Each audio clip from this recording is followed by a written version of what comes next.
Un jour, dans l'école de chimie où j'étais, il y a un petit flyer qui est arrivé. Et le logo de l'école, à cette époque-là, c'était une cornue, donc en fait un récipient de chimie, avec à l'intérieur une fleur. J'ai envie de faire ça. C'est comme ça. Parce qu'en fait, je ne connaissais pas du tout la parfumerie, j'étais pas du tout là. Mais sur ce logo-là, il y avait quelque chose qui m'a intéressé. L'alliance des deux, voilà. Moi, j'ai vécu en Asie et j'ai été très touché par l'Asie. Pour moi, j'ai deux périodes dans ma carrière, avant l'Asie et après l'Asie. Et en fait, aujourd'hui, je pense avoir une parfumerie hybride, un peu mixte, entre justement une certaine tradition et élégance française, mais en même temps avec cette subtilité asiatique. J'aime bien j'aime bien ce mix des deux, là. Voilà. J'aime beaucoup le thé.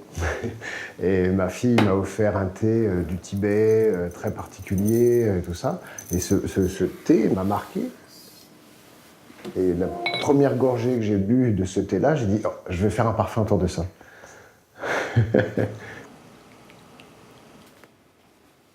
La source d'inspiration, elle est multiple.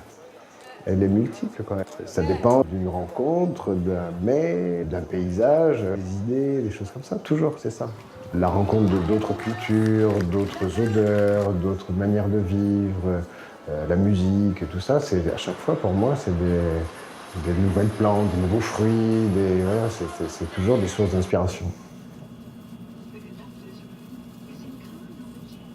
Une matière première de parfumerie, c'est comme un livre, quoi.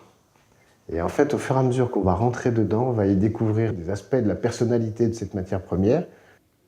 Avec le temps, l'odeur du produit n'a pas changé. L'absolue feuille de violette, il reste l'absolue feuille de violette. Mais la perception que l'on en a change.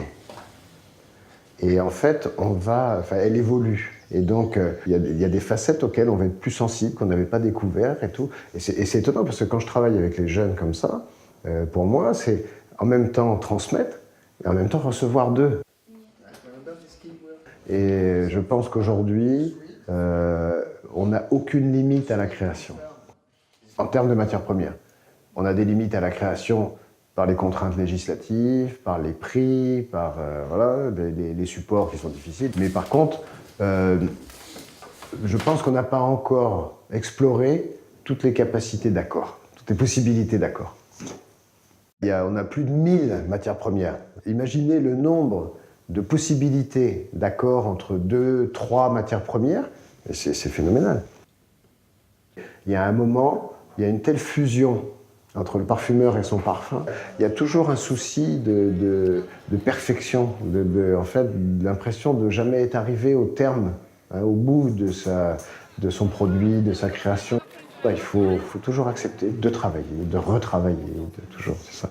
Il y a toujours l'impression qu'il pourra apporter encore quelque chose. Si demain je pars en voyage dans je ne sais pas quel pays, ça va certainement susciter quelque chose et puis ce sera l'origine du prochain parfum.